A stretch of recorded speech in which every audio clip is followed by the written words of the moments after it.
Bonjour à tous et bienvenue dans Choc du Monde, le magazine des crises et de la prospective internationale de TV Liberté. Javier Milei a-t-il tronçonné l'État argentin comme il l'avait promis? Plus sérieusement, comment les Argentins vivent-ils plus d'un an après son élection? Vivent-ils mieux ou vivent-ils désormais dans la pauvreté, voire dans la misère, comme certains le décrivent? Eh bien, pour répondre à cette question d'autant plus cruciale que nous, Français, sommes de plus en plus confrontés à l'explosion des dépenses publiques, eh bien, je reçois François Soulard. François Soulard, bonsoir. Et merci, Bonsoir. et merci de répondre présent à l'appel de Choc du Monde. François Soulard, vous coordonnez la plateforme d'intelligence stratégique Dunia. Vous avez publié en espagnol l'essai Une nouvelle ère de confrontation informationnelle en Amérique latine en 2023. Vous êtes un partenaire de l'École de guerre économique de Paris et vous contribuez à la revue Conflit. Alors, François Soulard, je parlais de pauvreté, si ce n'est même de misère d'ailleurs. Alors, permettez-moi de commencer par là. L'inflation était de plus de 200% en 2021 en Argentine, de 20,6% en janvier 2024. Désormais, en novembre 2024, elle est de 2,4, moins d'un an plus tard donc. 15% de dépenses publiques en moins. Si l'on en croit néanmoins certains médias, les Argentins subissent le choc des politiques de Milei. Le taux de pauvreté serait passé de 40 à 53%. Je suis navré de vous bombarder de chiffres, mais tout cela, François Soulard, est-il vrai ou est-il faux? Eh bien, c'est vrai, l'effet de tronçonneuse annoncé et promis par Javier Milei et sa coalition politique a en gros fonctionné, si on regarde les données macroéconomiques, hein, en termes de remontée du PBI, en termes de baisse des taux de pauvreté, et en termes de réévaluation du salaire moyen dans le monde déclaré, dans le monde professionnel, et non formel et non hors économie informelle. Et donc, tous ces indicateurs confirment que Javier Milei a en effet conduit tout un nombre de réformes avec des angles morts, avec des clairs-obscurs, mais en tout cas, tous ces changements confirment une dynamique assez révolutionnaire si on la projette dans le cadre de l'histoire argentine qui a été marquée par différentes tentatives et, de gouvernements libéraux, depuis Frondizi, Raúl Menem ou Mauricio Macri, pour ceux qui connaissent un petit peu l'histoire du pays. Javier Milei est une nouvelle figure libérale qui est articulée à différentes écoles de pensée libérale, l'école autrichienne, l'école de Salamanque, pour ceux qui connaissent un peu la culture hispanophone. Et il a réussi son pari en termes de redressement économique. C'est la conclusion C'est qu'on quand peut la conclusion tirer que vous faites.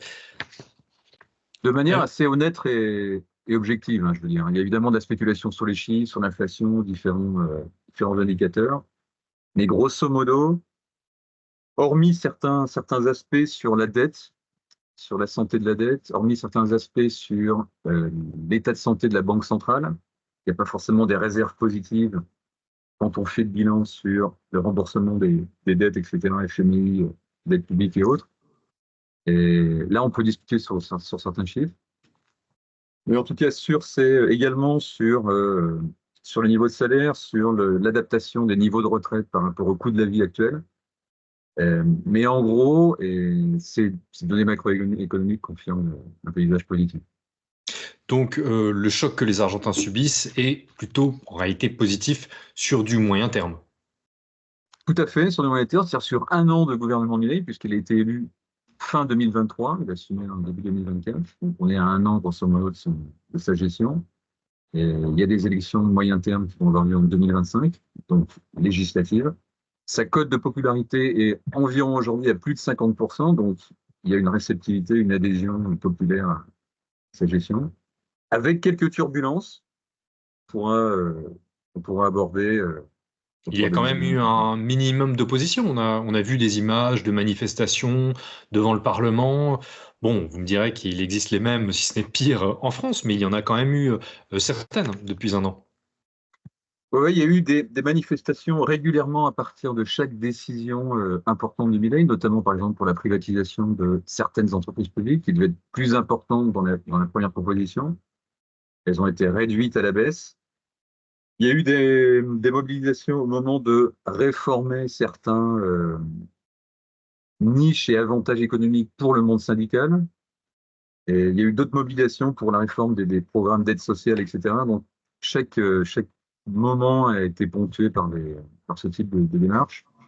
Et en réalité, ça a été une conflictualité assez maîtrisée, dans le sens où on n'a pas eu d'épisodes répressifs très très forts en comparaison avec d'autres gouvernements antérieurs. Moi, je m'attendais personnellement à beaucoup plus, des choses beaucoup plus piquantes. Euh, et en réalité, le cadre de sécurité publique a été plutôt assuré, ce qui n'était pas du tout donné dès le départ, puisqu'en face, rappelons-nous quand même, en face de Milei, on a 40 ans de gouvernement de centre-gauche ou de gauche, alors pourquoi pas, mais avec une gestualité en termes de guerre culturelle et de guerre sociale, je parle de guerre volontairement, où enfin bien souvent, la plupart des décisions, des orientations faisaient l'objet de véritables guérillas communicationnelles et d'occupation d'espace public. Mhm. Il y a eu des épisodes très très chauds là-dessus. Bon, comme beaucoup de démocraties, évidemment, mais en tout cas, l'Argentine était habituée à ça. Et là, curieusement, alors que les médias, les experts nous prédisaient que ça allait être un chaos, en réalité, l'espace public s'est apaisé sur le plan des manifestations, sauf quelques épisodes, on va dire. Alors, ce que vous dites est assez intéressant, il ressort aussi dans la presse étrangère. Nous reviendrons là-dessus. Mais alors, y est-il allé à la tronçonneuse? Un exemple, un chiffre encore. Il y avait plus de 18 ministères en Argentine, il n'y en a plus que 8. De nombreuses compétences, d'après ce que je comprends, ont été transférées aux gouvernements locaux, notamment. Il a réussi cela sans avoir, d'ailleurs, beaucoup de sièges au Parlement, moins de 15% au Parlement argentin. Mais bon, certaines choses, peut-être, n'ont pas eu lieu. Il a écarté la dollarisation de l'économie. Il n'a pas évoqué de nouveau la destruction de la Banque centrale européenne, pardon, de la Banque centrale argentine. J'en parle parce que vous avez évoqué la Banque centrale. Oui, ben justement, parlant de Banque centrale, un des fléaux qui était en vigueur ici, avant Milei, c'était un mode spéculatif d'émission de dette et d'émission de bons du Trésor de l'État argentin, qui donnait lieu à des taux d'intérêt faramineux entre 20 et 60-70%, que tout le secteur bancaire en Argentine donc appuyait, c'est-à-dire qu'il prêtait finalement, la banque était plus orientée au prêt à l'État pour financer ses bons du Trésor et la dette, l'émission de la dette. Et aujourd'hui, par rapport à ce marché spéculatif qui était en place depuis une quinzaine d'années, voire plus, Milei a réduit la voilure à environ 20% de la masse financière qui était mise sur ce marché-là. Alors, ça n'a pas complètement disparu. Dans la pratique, il y a aujourd'hui environ 25 banques qui, au lieu de prêter donc à la Banque centrale pour cette carry trade, comme on dit, cette spéculation financière, ont créé des produits financiers à destination de la population argentine, chose qui était quasi inexistante ou de manière très très exclusive avant. C'est-à-dire qu'aujourd'hui, les citoyens ont la possibilité de faire des prêts immobiliers.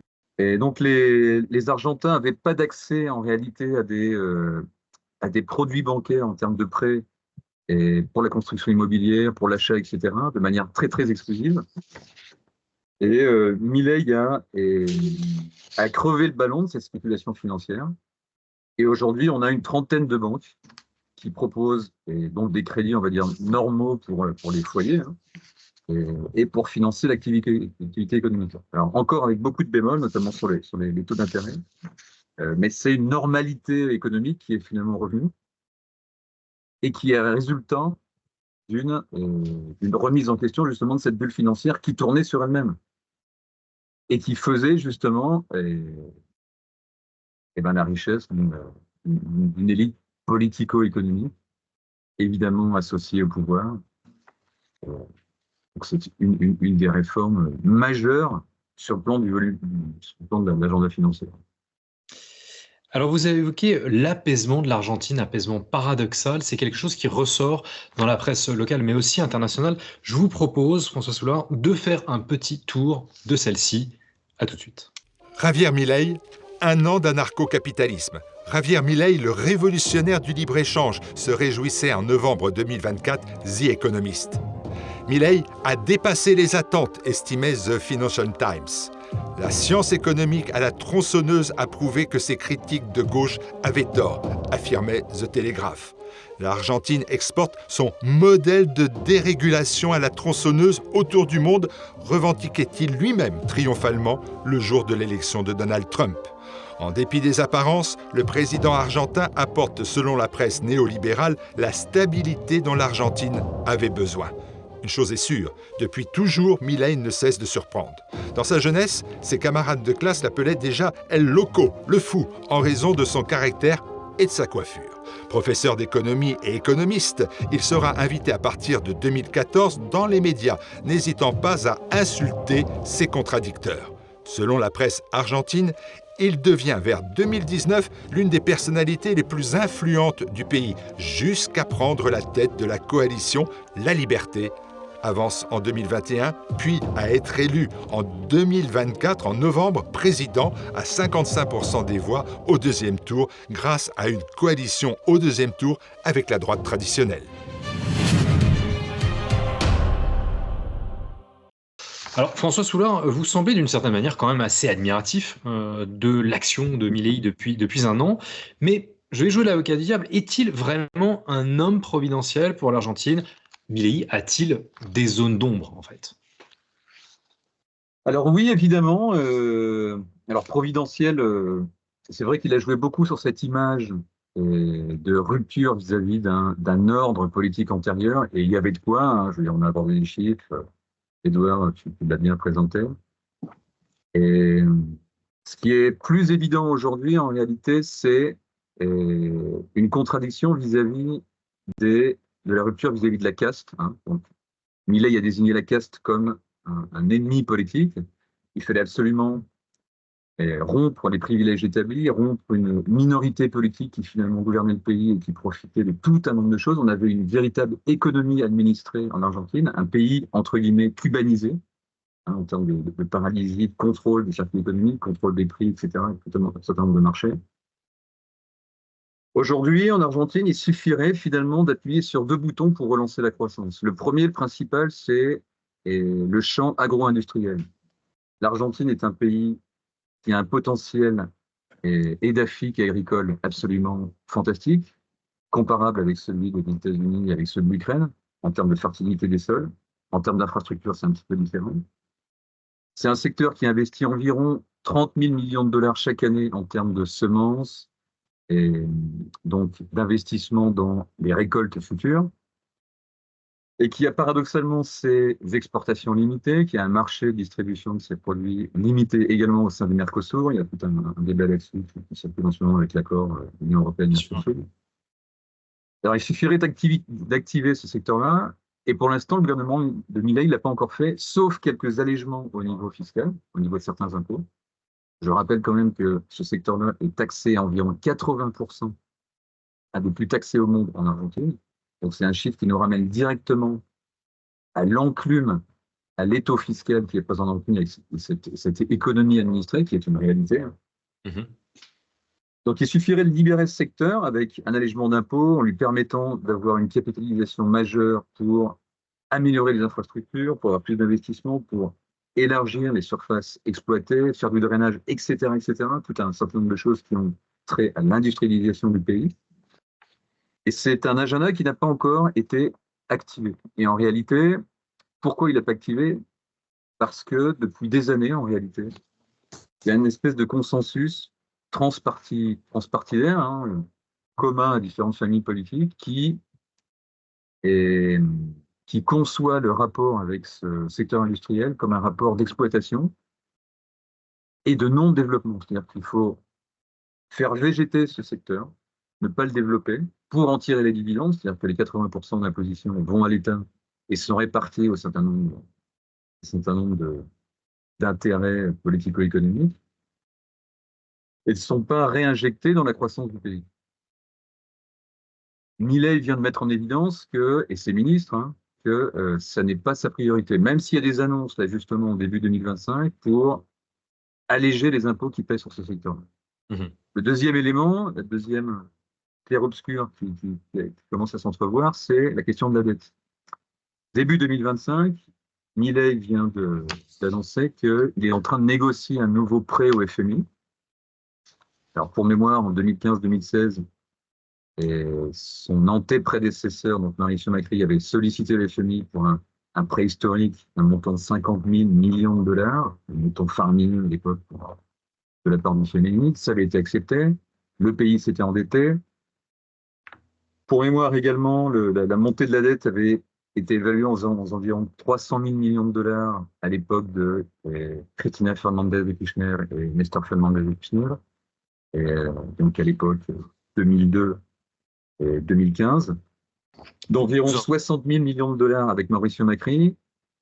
Milei a bien baissé le niveau d'endettement, certes, mais 2025, il commence à parler d'une nouvelle demande avec auprès du FMI. Pour des montants qui confirment le fait que ce commerce invisible entre le secteur bancaire argentin et avec les prêts internationaux, avec les prêteurs internationaux, n'est pas encore remis en question. Et ça représente quelques points du PBI. Et ce commerce, en réalité, a été permanent dans l'histoire argentine depuis les années 90, depuis les fameuses crises de l'année 2001, etc. Et vous pensez que Milei n'a pas les moyens, n'a pas l'envie de rompre avec ce cycle?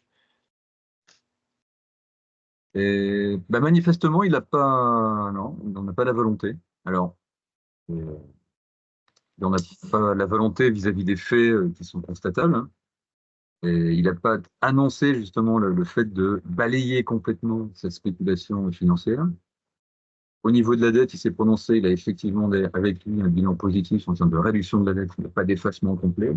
D'ailleurs, le 9 janvier dernier, le gouvernement argentin a annoncé avoir réglé une dette de 5 milliards de dollars. Alors bon, ça c'était une bonne nouvelle, mais vous dites que c'est particulier, ce genre de bonne nouvelle, mais le portrait général, ou plus profond, l'est moins, donc si on vous comprend bien. Voilà, c'est-à-dire qu'il a en effet baissé le poids général de la dette. Et il me semble à 30 000 millions de dollars, il a réduit à un niveau inférieur. Elle pesait dans les 56% du PBI, et de peser maintenant dans les 46%, quelque chose comme ça. Sauf qu'il maintient un circuit interne de spéculation sur la dette et donc de profit sur les intérêts, sur la participation de la banque interne donc, au financement de cette dette. C'est un mécanisme de dette éternelle, comme on dit ici, que les États-Unis, l'Angleterre, enfin bref, je passe sur les éléments historiques, ont favorisé, bien évidemment, en termes de soumission et de domination. Et on peut supposer que derrière, il y a une alliance politique qui empêche à Milei de régler complètement le problème. Bon, il y a quand même des variables qui nous permettent de dire que ce n'est pas tout à fait le cas. Il aurait pu être plus volontaire et plus incisif dans ce domaine. Et ça rejoint le point sur la libération du secteur agro-industriel argentin qui ne demande qu'à travailler et à générer des excédents économiques. Alors quand on observe la situation en Argentine, on a un petit peu l'impression de voir un retour du reaganisme, du thatcherisme, il n'y a pas d'alternative que ces deux grands personnages des années 80 disaient il y a 50 ans quand même. Alors le 7 janvier dernier, le gouvernement argentin a annoncé la privatisation d'une société, IMPSA, et la vente de 85% des actions détenues par l'État argentin au bénéfice d'une société américaine, Arc Energy. Il faut savoir que la dette de l'entreprise s'élevait quand même à 600 millions d'euros, me semble-t-il. Mais si l'on regarde derrière tout cela, l'Argentine ne doit-elle pas craindre des pertes de souveraineté concrètement, et notamment de la prédation américaine sur son économie?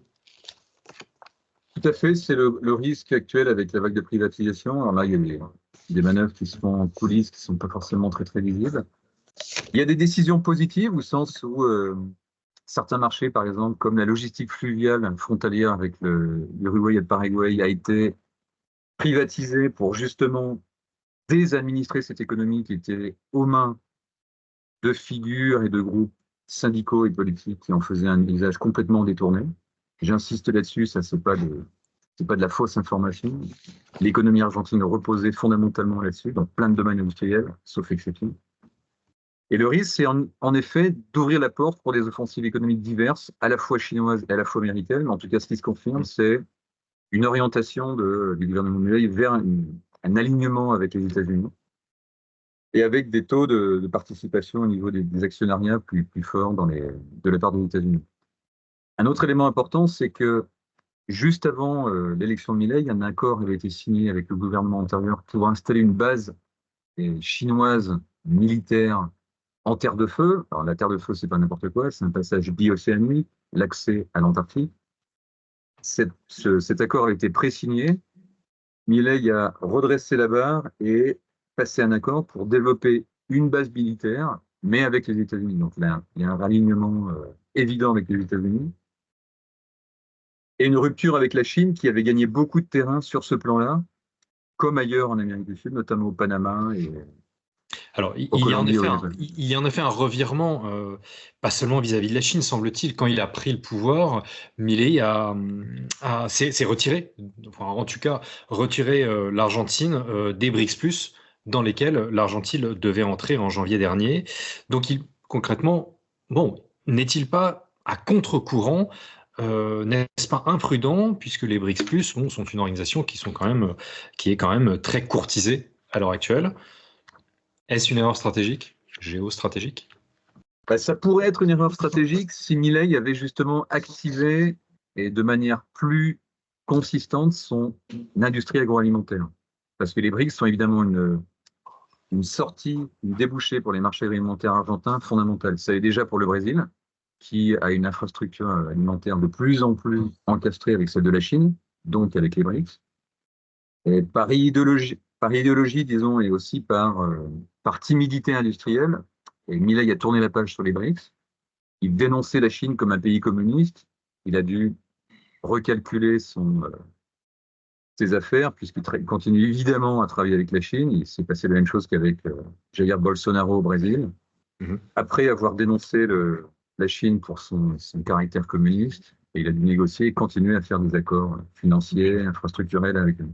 Il qualifiait la Chine d'ennemi avec lequel il ne voulait pas commercer. Bon, évidemment, Exactement. il y a quand même un principe de réalité quand on reprend le pouvoir. Il a rencontré Xi Jinping et ils sont de nouveaux partenaires sur certains nombres de dossiers, même si, bon, si on vous écoute, évidemment, il est capable de réorienter avec les États-Unis. Comment voyez-vous cet équilibre? Pensez-vous qu'il est dans une situation d'équilibre ou pensez-vous qu'il a choisi d'une certaine manière un camp? Il est dans une situation imposée et obligatoire d'équilibre, puisqu'il a besoin essentiellement de la Chine pour des investissements locaux, des infrastructures, pour les débouchés commerciaux. Il a besoin fondamentalement également des États-Unis pour des partenariats institutionnels, pour une adhésion évidemment historique au modèle occidental et pour l'idéologie à laquelle il adhère, c'est-à-dire un libertarisme qui n'est pas synonyme de déconstruction de l'État, sinon de redéfinition de ses contours et de son rôle stratégique. C'est en cours de définition. L'équilibre est évident. Ce qui est manifeste dans cette recherche d'équilibre, c'est que on n'a pas en face de nous un guerrier économique qui part à la conquête des marchés internationaux. On a quelqu'un qui redynamise l'État, qui tourne la page d'un gouvernement qui était une structure étatique parasitaire, qui fonctionnait sur le dos des acteurs productifs argentins, avec un budget de l'État qui voisinait les 50%, alors qu'on était il y a 45 ans environ à 25% des dépenses publiques. L'État était également aussi dynamique. Et cette montée en puissance du coût de l'État a engendré toute une série d'inerties sur l'économie argentine et ça a paralysé en réalité. Donc Milei tourne petit à petit la page sur cette étape-là, mais en même temps, il n'a pas mis en route les moteurs d'un véritable décollage économique du pays. Et le dernier élément que je peux connecter à ça, c'est que ce profil plus timide, plus réservé, se connecte avec un maintien de la caste que lui-même dénonce.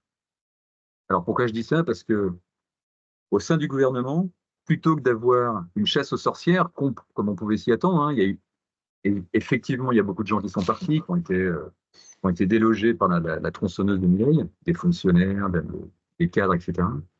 Mais il y a aussi des opposants politiques, des membres du kirchnerismo, comme la formation politique antérieure, qui a gouverné pendant des décennies ici, qui sont présents dans les ministères, donc pas en poste principal, mais dans les 3e et 4e rangées, qui continuent à avoir des responsabilités, qui continuent finalement leur commerce et administratif, leur clientélisme, etc., et qui n'ont pas été balayés par Milei, et qui en plus, pour certains d'entre eux, ont un passif judiciaire extrêmement gênant et impossible à éliminer du paysage médiatique. Il y a des gens comme Daniel Scioli, qui est actuellement ministre du Tourisme, qui était corrompu sur des affaires de l'infrastructure publique dans les années précédentes. Il y a des gens comme Carlos Sanini, ancien conseiller de Cristina Fernández de Kirchner, bref, je passe sur les noms. Mais des gens qui, si la justice était véritablement de nouveau sur les rails dans ce pays, seraient, avec des affaires judiciaires sérieuses, seraient condamnés, écartés de leur vie politique, comme c'est le cas avec Cristina Fernández de Kirchner, hein, anciennement présidente. Il y a beaucoup d'affaires en justice, avec des cas absolument phénoménaux. Elle a quand même détourné, entre les couloirs, on parle d'un PBI, un PIB entier. C'est pas un délire, c'est un montant économique assez réaliste par rapport à ce qui a été détourné. Et c'est des gens qui continuent à être dans les arcanes du pouvoir et qui en plus, si je peux me permettre de compléter là-dessus, et qui en plus agissent à l'extérieur dans une logique extraterritoriale, notamment à New York, pour demander actuellement à l'État argentin des compensations sur des manœuvres de nationalisation qui ont été faites antérieurement, notamment avec la compagnie argentine de pétrole YPF. Qu'est-ce que ça veut dire? Ça veut dire que on a encore des vautours à l'affût qui utilisent différents leviers juridiques, qui bénéficient d'une impunité, une protection à la fois politique et judiciaire, locale, et qui continuent à travailler dans l'ombre avec la protection de Javier Milei et son gouvernement. Alors, vous évoquez donc les arcanes du pouvoir argentin, François Soulard. À la fois sur le côté institutionnel et peut-être un peu plus idéologique, la position libertarienne est assez ambivalente historiquement sur les questions sociales. Milei, lui, a choisi ou a tranché un peu en faveur du conservatisme depuis sa campagne électorale, par exemple contre l'idéologie transgenre, l'avortement ou encore l'écologisme climatique. Mais il est allié, il a été élu grâce à Victoria Villarruel, sa colistière, devenue vice-présidente de la nation argentine, qui, elle, est ciblée par les opposants comme une nostalgique de la dictature militaire, rappelons-le, qui a marqué l'Argentine de 76 à 83. C'est un héritage difficile, toujours, semble-t-il, pour l'Argentine. Où Milei se situe-t-il? Comment Milei vit-il cette relation avec, disons, une tendance beaucoup plus délibérément conservatrice au sein de son gouvernement? Y aura-t-il de l'eau dans le gaz à un moment? Alors c'est un sujet très, très pertinent dans le sens où c'est vrai que la dictature ici a créé une déflagration dans les mémoires et en termes de souffrance historique évidemment ineffaçable. Mais l'écriture historique de cet épisode a été extrêmement détournée par différents acteurs au niveau international. Et nous vivons ici en Argentine dans une sorte de conte de fées, dans un narratif détourné, qui prétend que, en effet, durant cette dictature, il y a eu 30 000 disparus, qu'il y a eu un génocide qui était en cours de la part des militaires, et toute une série de choses qui ont mis le doigt essentiellement, quasi exclusivement, sur la responsabilité militaire. Alors, il y a eu des crimes de commis, évidemment, des éléments critiquables qui ont été, je pense, tous jugés, passés en justice. On a quand même 40 ans de justice ici qui sont encore non finalisés sur les crimes commis par cette époque. Et Milei en a une lecture critique, c'est-à-dire qu'il admet qu'il y a eu une application partielle des droits vis-à-vis des militaires et vis-à-vis de ceux qui ont généré cette riposte militaire. Je vais y venir. Et Victoria Villarruel a été, donc l'actuelle vice-présidente, s'est construite en réalité dans sa vie d'avocate dans une lutte pour mettre à jour ce legs mémoriel, c'est-à-dire que elle a fait en sorte, par l'écriture, par un activisme juridique, par un agenda international, de montrer que cette dictature était en réalité le produit d'un affrontement entre deux camps, une république argentine, jeune, vulnérable, et la lutte armée castro-communiste, diffusée à partir des années 1959 au niveau régional, et qui est entrée plus ou moins dans ces années-là, également en Argentine, et qui a fait extrêmement de nombreuses victimes. En termes de bilan et de victimes, on a grosso modo 6 000 morts d'un côté de la dictature militaire, donc l'appareil répressif de l'État, et de l'autre côté, donc on est loin des 30 000 qui sont annoncés en répétition sur de nombreux circuits communicationnels, etc. Et de l'autre côté, on a d'autres exactions qui s'évaluent à environ 1100 morts et 17 000 victimes indirectes, blessés, victimes psychologiques, etc., selon des bilans rigoureusement établis. Bon, Victoria Rechavel a été actrice de tout cela. Donc on a bien deux camps en présence, mais avec ensuite un narratif qui a simplement polarisé le regard sous la responsabilité des militaires. Alors ça a conduit à toute une sorte de paralysie en termes sur le plan légal, administratif, vis-à-vis du rôle de l'armée. Ça a conduit à des purges de l'État et ça a conduit aussi à l'arrivée au pouvoir d'anciens révolutionnaires. Alors, avec tout ce que ça sous-entend de méthodes marxistes, et de batailles culturelles, de détournements environnementaux, d'ingénierie sociale, etc., etc. Donc Milei et Michel sont le produit en réalité de cette confrontation-là. Depuis les armes, finalement, entre guillemets, par rapport à la justice historique, et depuis la bataille culturelle. C'est indispensable, et c'est pour ça que Milei a une gestualité très, très fougueuse, provocatrice, un peu la Donald Trump, un peu produit aussi comme de Bolsonaro, très, très incisive, marquante, avec des symboles forts, parce qu'il sait très bien que dans ce pays et sous ces latitudes, on existe sur le plan communicationnel si on pratique le cri, le théâtre, si on se met en scène, si on interpelle l'émotion et le cœur des sociétés. Milei a très bien pratiqué ça, c'est pas un hasard s'il a une tronçonneuse à la main. C'est pas un hasard s'il aime le football, c'est pas un hasard s'il chante quelques chansons de rock'n'roll dans ses meetings politiques. Et c'est grâce à ça en partie qu'il a gagné l'élection.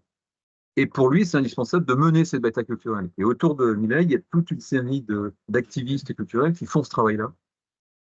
Et pour essayer de regagner du terrain face à des narratifs qui les ont obligés à reculer. Alors, recul des partis républicains, libéraux, etc., etc. Et aussi beaucoup Et de alors, secteurs de la société. pensez-vous que la coalition, en fait, entre les libéraux libertariens et les conservateurs plus catholiques peut perdurer et maintenir Milei au pouvoir? Oui, je pense qu'il va perdurer, puisqu'il a une popularité environ qui dépasse les 50% actuellement. Donc pour les prochaines élections en mars, ça va être parti gagné. Et la question, c'est ces fissures qui sont en train de s'agrandir justement au sein du pouvoir vis-à-vis d'une centralité grandissante autour de Milei et autour de sa sœur, Karina Milei, qui a le secrétariat général de la présidence et qui a un agenda de plus en plus concentré sur la décision des ministres, sur les politiques économiques, etc., etc. Donc c'est un agenda qui est de plus en plus critiqué par les médias et des figures de l'opposition. Vis-à-vis également de ces contradictions sur la relance de la politique agro-industrielle, donc ce que je commentais avant, si ça ne redémarre pas, on aura des oppositions croissantes de la part de ce secteur-là, voire des mobilisations, une conflictualité croissante.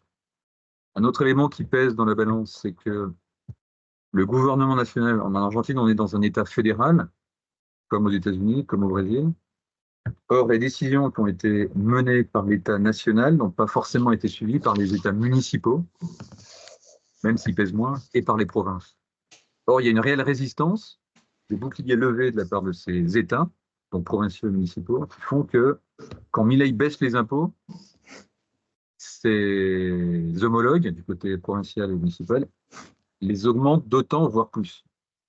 Et donc, les citoyens sont pris en sandwich entre les deux agendas. Et ça peut créer de nouveaux foyers conflictuels. Et d'ailleurs, c'est un peu le cas des gens, des secteurs qui commencent à refuser de payer certains impôts, etc. Ça peut évidemment créer beaucoup. Comment résoudre cette question-là? On ne sait pas encore. Ça suppose une harmonisation politique et un dialogue politique qui devrait être beaucoup plus consistant de la part de Milei. Milei, c'est un économiste. Il a étudié Murray Rothbard, il a étudié Hayek, Ludwig von Mises. Il est le produit idéologique de l'école autrichienne, de l'école de Salamanque, etc. C'est un héritier de tout ça, remarquable sur le plan économique. Alors, il y a des choses qui devraient développer plus en matière de conflictualité, de guerre économique. Hein. Sauf que sur le plan politique, il a une voilure et une sensibilité beaucoup plus réduite, d'où son alliance avec Victoria Richarvel. Et là, il devrait être beaucoup plus sage dans sa manière de construire des négociations. Et on verra en 2025 comment ça se passera, mais il faudra que les choses avancent sur ce plan-là. Il faudra que les choses avancent, un besoin donc de sagesse politique. Eh bien, ce sera le mot de la fin. François Soulard, merci beaucoup d'avoir répondu présent à l'appel de Choc du Monde. Merci à tous d'avoir suivi cette émission. Surtout, n'oubliez pas de commenter et de partager Choc du Monde. Merci à tous et bonne soirée.